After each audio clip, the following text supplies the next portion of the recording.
बोलो सियावर रामचंद्र भगवान की जय।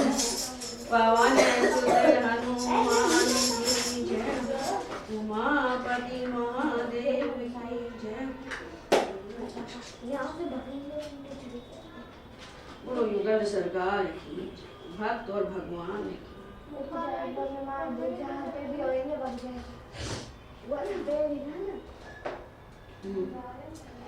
भक्त लाखा जी का ही चल रहा है। खाना जाए अंदर, बाद में चलिए थोड़ी देर। चढ़ी शब्द का अध्याय, चले चढ़ी पूरी चढ़ी बढ़ी। भाव है कि करुणानिधि कृतज्ञ भगवान और को थोड़ो कृत काज मानो कृत जात। यह भगवान की परम उदारता है कि अपने भक्त को चढ़ा अर्थात नीच से ऊपर को चढ़ाकर तथा बड़ा अर्थात छोटे से बड़ा बनकर जगत में ख्यात करते हैं। लाखा जी जो भारत जाति वंशी थे और इनको भगवान ने जब पैदल दंडोती करके जा रहे थे तो भगवान ने पालकी भेजी थी। तो लाखा जी कह रहे हैं कि ये सबको बड़ा कर देते हैं छोटे से और उनका जो यश है उसको ख्याति प्राप्त करा देते हैं। उसे पालकी में बैठा ऊंचा कर दिया, सूर्य का विस्तार कर दिया। यह जानी मैं लाखा जी ये मैंने जाना। भगवान श्री लाखा जी के मन की बात जान गए, उसी प्रकार ये जान गए कि भक्त की कीर्ति को जागर करना चाहते हैं। पढ़ी पढ़ी पोथी, भाव यह है कि अब तक जो प्रेम पोथियों में पढ़ा जाता था कि भगवान भक्तों पर ऐसे प्रेम करते हैं, जैसे पढ़ रहा है और अपना पर कृपा करे तो अपने सोचेंगे भाई हाँ वास्तव में यथा रघुवीर की यह वाणी नीच मूसो कृत नेह सुप्रीति मन अनुमानी। परम अधम निषाद पावर कौन था की खानी, लियो सो उल्लाय सुत ज्यों प्रेम को पहचानी। गीत कौन दयालु जो विधि रचो हिंसा सानी, जनक ज्यों रघुनाथ ताके दियो जल निज पानी। प्रकृति मलिन कुजाति शौरी सकल अवगुण खानी, खात ताके दिए फल अति रुचि बखानी बखानी। रजनी चर अरु रिपु विभूषण शरण आयो जानी, भरत ज्यों उठी ताई बिटत देह दशा बुलानी। कौन सुबह सुशील वनर जिन्हें सुमृत हानि, किए ते सब सखा पूजे भवन अपने आनी।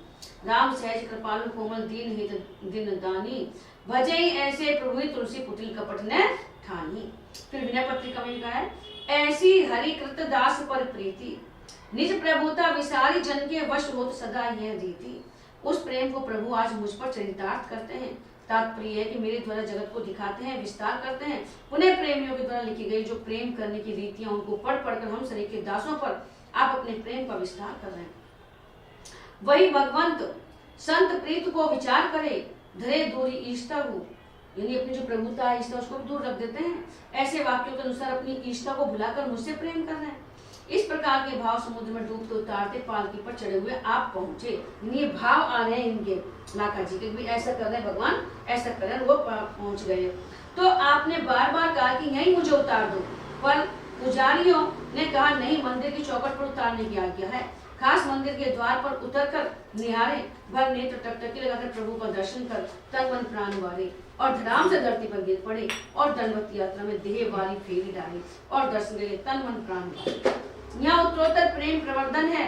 जब इन्होंने सर्वस्व नश्वर कर दिया तब श्री जगन्नाथ जी इतने प्यारे बन गए। नेकु नित्य ने ठारिये, भगवान इन्हें अपने समीप मंदिर में बैठा घुल मिलकर प्रेमालाप करके अपना वात्सल्य प्रदर्शित करते रहते। श्री जगन्नाथ जी इन्हें अपने समीप ही रखना चाहते हैं। तब आपने कहा कि मैं हर समय पास कैसे रह सकता हूँ, जब लड्डू पूड़ी खाऊंगा तो मुझे लघु शंकर के लिए बाहर दूर जाना पड़ेगा ही। भगवान है जो इनको अपने साथ रखना चाहते तो जब मैं लड्डू पूड़ी खाऊंगा तो फिर बात लघु शंकर के लिए जाना पड़ेगा। तब भगवान ने कहा कि जैसे मैं खाता पीता हूँ और कहीं नहीं जाता हूँ, ऐसे तुम भी मत जाओ। अपने समीप रखकर मैं तुम्हें भी अपने समान कर लूंगा। जैसे वामन अवतार के समय दंड छत्र पादुका और मेघला आदि के छोटे से विराट को हो गए। मम्मी नहीं आई? मम्मी अभी तो गांव से आएगी 6:30 बजे। तो कौन सा गाँव? लगकर मैं तुम्हें भी अपने समान कर दूंगा। जैसे वामन अवतार के समय दंड छत्र पादुका और मेघला आदि छोटे से विराट हो गए थे, उसी तरह मेरे सामीप्य से तुम भी मेरे समान हो जाओगे। नेता बड़े गए कर होत बढ़, ज्यों वामन को दंड और मौजी प्रभु के संग बढ़ो गयो अखिल ब्रह्मांड। देह रहते हुए भी देह धर्म नहीं व्यापेगा।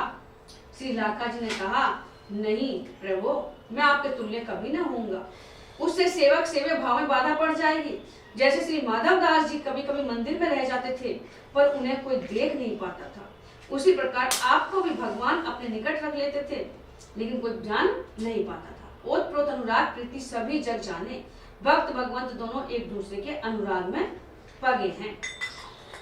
बेटी एक कुंवारी ब्याई देत न विचारी, मन धन हरि साधुनी को कैसे के लगाइए। कीजे या को काज कही जगन्नाथ देव जू ने, लीजिए मुँह पे द्रव्य, पुर ने कहूँ ने आई। विदा पे ने भये चले, द्रग भरी लए गए, आगे नृप भक्त मग चौकी, अटकाइए दियो है सुपन प्रभु जिनी हट करो, अजू हुंडे लिख दई लई बिने के जताइए। श्री लाखा जी की एक कन्या थी, वह विवाह योग्य हो गई थी, परंतु आप उसका विवाह नहीं करते थे। वे अपने मन में सोचते थे कि मेरे पास जो भी धन है अथवा आता है सब भगवान और भक्तों का है और उन्हीं की सेवा के लिए है। अगर बेटी का ब्याह कर दूंगा तो उसमें लग जाएगा, उसे कन्या के विवाह में कैसे लगाऊं? श्री जगन्नाथ जी ने लाखा जी से कहा कि तुम अपनी लड़की का ब्याह करने के लिए मुझसे धन ले लो और उसका ब्याह कर दो, परंतु लाखा जी के मन में यह बात ठीक नहीं जची। पुरी में कुछ दिन निवास करने के उपरांत आप अपने घर के लिए चल दिए। प्रभु से विदा मांगने इस संकोच से नहीं गए कि प्रभु कुछ देंगे। चलते समय आपको भगवान का विरह व्याप गया, व्याकुलता और आंखों से आंसुओं का प्रवाह चलने लगा। उसी क्षण जगन्नाथ जी, श्री जगन्नाथ जी ने अपने एक भक्त राजा को स्वप्न में धन देने की आज्ञा दी। उसने रास्ते में चौकीदार बैठा दिए और श्री लाखा जी के आने पर उनसे प्रार्थना करते हुए कहा कि स्वप्न में मुझे आदेश हुआ है, अतः अब आप अधिक हट न कीजिएगा, धन ले लीजिए, भगवान बाबू दर्शन दे दियो। ऐसे कहकर उसने हुंडी लिख दी और श्री लाखा जी ने उसे ले लिया। मन धन हरि साधुनी को भाव यह कि व्यवहारादि में तन मन और धन सब कुछ लगाना पड़ता है। मन तो एक है, यथा कबीरा मन तो एक है, चाहे जहां लगाए, चाहे हरि को भजन कर, चाहे विषय कमाए। मन तो एक है, चाहे तपन हरि में लगा लेगा, चाहे वह विषय कमावा में लगा लेगा। पुनः यह जो एक मन बहुत ठोर, करी गई कोने सुख पायो। धन संपत्ति सब रघुपति के आई, जो धन संपत्ति सब रघुपति की है। अतः कहते हैं कि कैसे के लगाइए, जैसे कि किसी राजा का ईमानदार खजांची राजा के कार्य में तो धन को लगा देता है, परंतु उसे अपनी निजी संसारी कार्यों में नहीं लगाता है, तो मैं इस भक्त भगवंत के धन को ब्याह में कैसे लगाऊं। एक दिन श्री जगन्नाथ जी ने कहा, कीजिए आपको काज, ब्याह के योग्य सयानी हो गई यानी बेटी, अतः उसका ब्याह कर दो। बेटी के ब्याह की चिंता लाखा जी को नहीं है, परंतु कुटुंब पाल रघुराई को तो है, प्रभु को चिंता है। जैसे अर्जुन के रथ की एवं संग्राम में विजय की चिंता थी, जो चिंताएं भक्त को होनी चाहिए उन्हें प्रभु अपने ऊपर ले लेते हैं। एक बार तो श्री लाखा जी चुप ही रहे, पर प्रभु ने जब बार बार कहा तब श्री लाखा जी ने उत्तर दिया कि ब्याह में खर्च योग्य धन मेरे पास नहीं है। प्रभु ने कहा, लीजिए मुँह पे द्रव्य, मुँह से ले लो द्रव्य। यह बात इनके मन में नेका ने आई है, अर्थात बिल्कुल पसंद नहीं आई, इसलिए कि देवी संपत्ति बावरे प्रमादी बारातियों को नहीं खिलाई जा सकती। पुनः भगवान से तो भक्ति संपत्ति को लेना चाहिए, न कि लौकिक संपत्ति को। भगवान से तो भक्ति रूपी संपत्ति को लेना चाहिए, लौकिक संपत्ति नहीं। प्रेमी भक्त भगवान से मुक्ति भी नहीं लेते हैं, तो मैं धन कैसे लूं? समुद्र स्नान करके चल दिए। विदा पे ने भय, श्री लाखा जी ने सोचा कि यदि मैं चलते समय विदा होने के लिए प्रभु के पास जाऊंगा तो वे हमको धन देंगे, क्या ठिकाना, कहीं अपने आभूषण ही दे दे, फिर मैं उनकी आज्ञा को टाल नहीं सकूंगा। जैसे पहले इच्छा न रहने पर भी प्रण छोड़ना पड़ा, अब फिर छोड़ना पड़ेगा। इस प्रकार मन में विचार कर उस दिन बिना दर्शन किए चल तो दिए, परंतु हृदय में अपार दुख था कि चलते समय मिल भी नहीं पाए। संसारी झंझटों ने यह दुख दिया, ग्रस्त न होता तो ऐसी बात क्यों होती। मग चौकी अटकाई, ग्रस्त ना तो भयावह चिंता नहीं रहती कछु भी। भक्तवर नरेश ने स्वप्न आदेश पाकर रास्ते में चौकीदारों को बैठा दिया। वे अहरनिश रास्ता रोके खड़े थे दिन रात। जब श्री लाखा जी आए तो हुलिया देखकर उन लोगों ने पहचान लिया और सबके सब चरणों में पड़ गए और प्रार्थना करके कहने लगे कि आप चलकर राजा को दर्शन दीजिए। इन्होंने अस्वीकार कर दिया। तब पहरेदारों ने कहा, महाराज हम लोग आपको आगे नहीं जाने देंगे और राजा को यहीं बुलाकर लावेंगे, उन्हें दर्शन देकर ही आप आगे जा सकोगे। तब श्री लाखा जी ने विचार किया कि ठीक है, भगवान से नहीं मिलकर चले तो उनके भक्त से मिल ले, विदा मांग ले, इससे वह दुख अपराध दूर हो जाएगा। इतनी देर में समाचार पाकर नरेश पाल की ओर बाजा गाजा लेकर आ गए। उन्होंने विचारा कि जब श्री जगदीश भगवान ने पालकी भेजी तो हमें भी विशेष सत्कार करना चाहिए।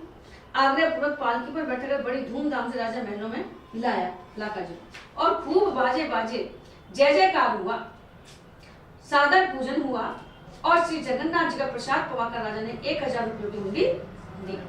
तब आपने झट उसे फेंक दिया और कहा कि राजन ऐसा न कीजिए, मैं इसे नहीं लूंगा। तब राजा ने कहा, महाराज आप हट ना करें और श्री जगन्नाथ जी की आज्ञा का पालन करें। मुझे स्वप्नादेश हुआ है, आपके घर में बेटी ब्याह के योग्य है। अब प्रभु धन देना चाहते थे और आपने बिना विदा लिए प्रस्थान किया है। प्रभु दत्त दिव्य धन का आप ज्ञान लगाना उचित नहीं समझते हैं, तो मुझ दास के द्वारा सेवा में अर्पित धन से कन्या का विवाह करके प्रभु को संतुष्ट कीजिए। प्रभु की आज्ञा हुई है मुझे देने के लिए। श्री लाखा जी ने जब रहस्य की बातें सुनी तो अपने को न संभाल सके और रोने लगे और विश्वास हो गया यदि नहीं लेता हूँ तो भक्त भगवान दोनों का तिरस्कार होगा। ऐसा विचार कर आपने हुंडी ले ली और सत्संग सुख का आदान प्रदान कर भक्त नरेश की विदा लेकर चले। हुंडी 100,000 की जो लेके गृह द्वार आई, तामे थे लगायो शोक बेटी ब्याह की और अब संतनी बुलाए कि लिए पग दास ऐसे ही बहुत दाम वाही के संताए अति अशुभ है चैत्र अपार कछु मत अनुसार कहो लेहो जिन स्वाद सुनको पाए निधि जीवो है। इस प्रकार से नहीं छोड़ा है ये ले लीजिए, देख ले वो तो ले जा, कभी मिल जाए तो काम आ जाएगी। यहाँ पड़ी करेंगे मन मिल जाए तो बड़ी बोल। इस प्रकार से लाखा जी पहले देख ले पीछे जो गली गली में पड़ी होगी थोड़ा सा देख लो नजर दूर के लीजिए हो, देख ले आगे पीछे गली में होने तो एक बार देख वाले जो फोन टॉर्च ले तो नया से लाइट को डालो ना।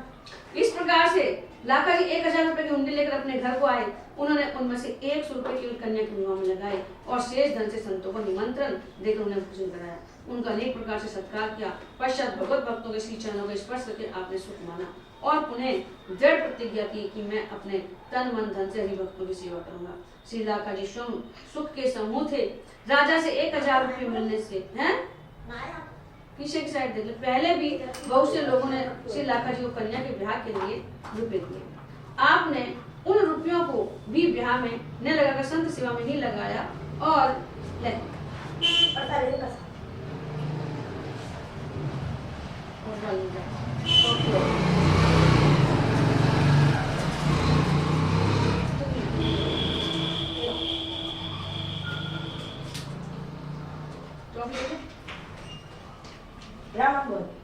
टॉफी ले जाओ ले जा मिल जाए सुबह उबे कहीं हमको दिख जाए तो हम रख देना। श्री लाखा जी स्वयं सुख के समूह थे। राजा से 1,000 रुपए मिलने से पहले भी बहुत से लोगों ने श्री लाखा जी को कन्या के ब्याह के लिए रुपए दिए थे। आपने उन रुपयों को भी ब्याह में लगाकर संत सेवा में ही लगाया और ऐसा करके आपने अपने मन में परमानंद का अनुभव किया। श्री प्रियादास जी कहते हैं कि श्री लाखा जी के चरित्र अपार है। उनमें से कुछ का वर्णन मैंने अपनी बुद्धि के अनुसार किया है। जिन्होंने भक्त चरितामृत का स्वाद लिया है उनके लिए तो श्री लाखा जी के चरित्र प्रेम के खजाना है। इसे प्राप्त हुए सज्जन प्रेम में जीवन जीते हैं। संत भुक्ताए कन्या के ब्याह के लिए प्राप्त 1,000 रुपए में से आपने केवल 100 रुपए लगाए, शेष संतों की सेवा में खर्च किए। कारण यह है कि पन लियो है, आपने साधु सेवा का व्रत ले रखा है। अपने शरीर एवं कुटुंबियों की क्या चले, अनेक देवताओं की सेवा में भी आप वास्तविक लाभ नहीं देख रहे थे। यथा श्री कृष्ण वाक्य नागनन सूर्यो ने चंद्र तारका ने भूर्जलम खम शशनोथ वांगमन उपासिता भेद कृतो हरंतघ्यम विपश्चितो रहंती मूर्त सेवया। अग्नि सूर्य चंद्रमा तारे पृथ्वी जल आकाश वायु वाणी और मन के अधिष्ठात्र देवता उपासना करने पर पाप का पूरा नाश नहीं कर सकते, क्योंकि उनकी उपासना से भेद बुद्धि का नाश नहीं होता है और वह और भी बढ़ती है। परंतु यदि घड़ी तो घड़ी भी ज्ञानी भक्त महापुरुषों की सेवा की जाए तो सारे पाप ताप मिटा देते हैं, क्योंकि ये भेद बुद्धि के नाशक हैं। जो मनुष्य वात पित्त कफ इन तीनों धातुओं से बने हुए शव तुल्य शरीर को ही आत्मा अपना यानी मैं तथा स्त्री पुत्र आदि को ही अपना एवं मिट्टी पत्थर काष्ठ आदि पार्थिव विकारों को ही इष्ट देव मानता है, जो केवल जल को ही तीर्थ समझता है और भक्त ज्ञानी महापुरुषों को नहीं, वह मनुष्य होने पर भी पशुओं में नीच गदाई है। इसलिए श्री लाखा जी अपने शरीर एवं परिवार की सेवा न करके अपने और कुटुंबियों के कल्याण के लिए वैष्णव सेवा को ही महत्व देते थे। अतः विवाह के निमित्त प्राप्त धन से भी संत सेवा की। कारण यह है कि आपकी बुद्धि में विशुद्ध परमार्थ व्याप्त था। अतः जैसे ऋणी ऋण चुकाता है वैसे ही आपने भुगतान किया। भाव यह है कि हम संतों के ऋणी हैं। सचमुच सारा संसार संतों का ऋणी है। ये सदा देते ही रहते हैं। यथा दे बोई कर कभू आप नहीं लेते हैं, देते ही देते हैं, आप स्वयं कुछ नहीं लेते। मति किरति गति भूति भलाई जब जय जतन जहाँ जय पाई सो जाना सत्संग प्रभाव। ये निस्वार्थ भाव से जगत का उपकार करते हैं। ये तक करुणा छाया भक्ति फल ये कलयुग पादप रचे। पर अर्थपरायण भक्त ये कामधेनु कलयुग के हैं।